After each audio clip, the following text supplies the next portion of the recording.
ખેડા જિલ્લામાં ગત મોડી રાતથી મેઘરાજા મુશળધાર વરસી રહ્યા છે। વાત કરવામાં આવે તો નડિયાદ શહેરની અંદર 3.5 ઇંચથી વધુ વરસાદ પડતાની સાથે જ નડિયાદ શહેરના કેટલાક વિસ્તારો પાણીમાં ગરકાવ થઈ ગયા છે।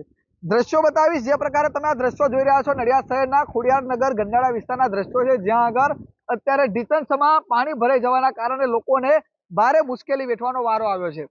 જે પ્રકારે તમે આ જોઈ રહ્યા છો, જે એક્ટિવા ચાલક છે તેને અત્યારે ભારે મુશ્કેલીનો સામનો કરવો પડી રહ્યો છે અને તેઓને અહીંયાથી આટલા ઢીચણસમાં પાણીમાંથી પસાર થવું પડી રહ્યું છે। મહત્વની વાત કરવામાં આવે તો આ વિસ્તારની અંદર વર્ષોથી આ પાણી ભરવાની સમસ્યા છે, પરંતુ તેનું કોઈ સમસ્યાનું સમાધાન નથી તેવું કહી શકાય। બીજી બાજુ જિલ્લાનું કોંગ્રેસ કાર્યાલય પણ અત્યારે પાણીની અંદર ગરકાવ થઈ ગયું છે, એટલે કહી શકાય કે જિલ્લા કોંગ્રેસ કાર્યાલય ખાતે ઢીચણસમાં પાણી ભરાઈ ગયા છે। બીજી બાજુ દ્રશ્યો બતાવીશ, અહીંયા આગળ બેંક ઓફ બરોડા પણ આવેલી છે, ત્યાં આગળ પણ અત્યારે આ પાણી ભરાઈ જવાના કારણે લોકોને હાલાકી પડી રહી છે। તો બીજી બાજુ અમૂલનું અહીંયા આગળ દૂધનું એક પાર્લર આવેલું છે, ત્યાં આગળ પણ અત્યારે ઢીચણસમાં પાણી હોવાના કારણે લોકોને પણ ભારે મુશ્કેલી વેઠવાનો વારો આવે છે। કેટલાક અહીંયાથી રાહદારીઓ જતા હતા, તેમની સાથે વાતચીત થઈ, તેઓનું કહેવું હતું કે નડિયાદ શહેરના કેટલાક વિસ્તારોની અંદર પાણી ભરાઈ જવાના કારણે અત્યારે ભારે મુશ્કેલી વેઠી રહ્યા છે અને તેઓનું એવું પણ કહેવું હતું કે કેટલીક જગ્યાએ ગટરની કુંડીઓ ખુલ્લી હોવાના કારણે તેઓને અંદર પડી જવાનો પણ ડરને ક્યાંક ને ક્યાંક સતાવી રહ્યો છે। એટલે કહી શકાય કે આ વરસાદના કારણે લોકોને ભારે મુશ્કેલી વેઠવાનો વારો આવ્યો છે। પાણીની બહુ તકલીફ પડે છે। આ સાયકલ ઉપર છું તો સાયકલ નહીં નીકળતી। એટલે કઈથી આવો છો, કઈ જઈ રહ્યા છો? Amardeep society, Vaishali cinema road. જવાનું કઈ તમારે? આ અહીં બિલ્ડિંગ બને છે ને રેલવે સ્ટેશન, ત્યાં આગળથી આવું છું। અહીં નોકરી કરું છું। અત્યારે મારો ટાઈમ છે 8:30 નો। એટલે બધી જગ્યાએ પાણી ભરાઈ ગયા છે?